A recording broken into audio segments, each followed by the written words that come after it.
নিজের চেয়ার নিজের পদের অপব্যবহার করে ঘুষ নেওয়ার অভিযোগ, দুর্নীতির অভিযোগ, আর সেই অভিযোগে এবার গ্রেপ্তার করা হলো নদিয়া জেলার তৃণমূলের জেলা পরিষদের কর্মাধ্যক্ষ সরজিৎ বিশ্বাসকে। কাজ পাইয়ে দেওয়া, কাজ করিয়ে দেওয়ার নামে 50 লক্ষ টাকা ঘুষ নেওয়ার অভিযোগ।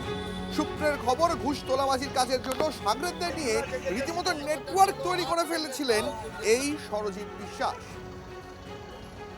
আমাদের প্রতিনিধি মহাদেব এই মুহূর্তে রয়েছেন আমাদের সঙ্গে সরাসরি। মহাদেব, এই সরজিৎ কিভাবে এই গোটা দুর্নীতির নেটওয়ার্কটা তৈরি করেছিলেন দর্শকদের জন্য আরেকটু বিস্তারিত জানতে চাইবো।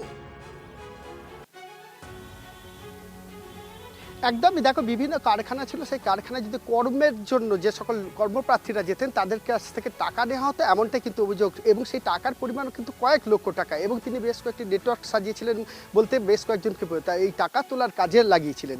এবং তাদেরকেও তদন্তের খাতিরে তাকে কিন্তু আদালতে পাঠানো হয়েছে এবং পুলিশ হেফাজতের আবেদন করা হচ্ছে 5 দিনের। কারণ হচ্ছে এই কারা কারা এই কাজের সাথে যুক্ত ছিলেন, কারা কারা কীভাবে তিনি কাজ করতেন, এই সমস্ত বিষয় জানতেই কিন্তু পুলিশের পক্ষ থেকে হেফাজতের আবেদন করা হচ্ছে। এই মুহূর্তে কৃষ্ণনগর আদালতে তার মামলা চলছে।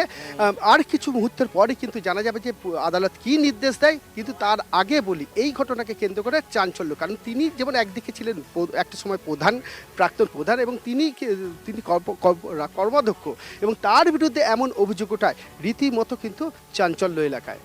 বেশ মহাদেব, বুঝতে পারছি, নজর রাখো। এই মুহূর্তে জানিয়ে রাখবো আপনাদের যে বড় খবরের দিকে আজকে দুপুরে সুপার প্রাইম টাইমে শুরুতেই আমরা নজর রেখেছি।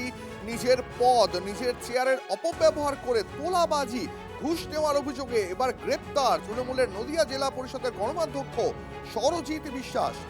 কাজ পাইয়ে দেওয়ার, কাজ করিয়ে দেওয়ার নামে 50 লক্ষ টাকা ঘুষ নেওয়ার অভিযোগ। Brought to you by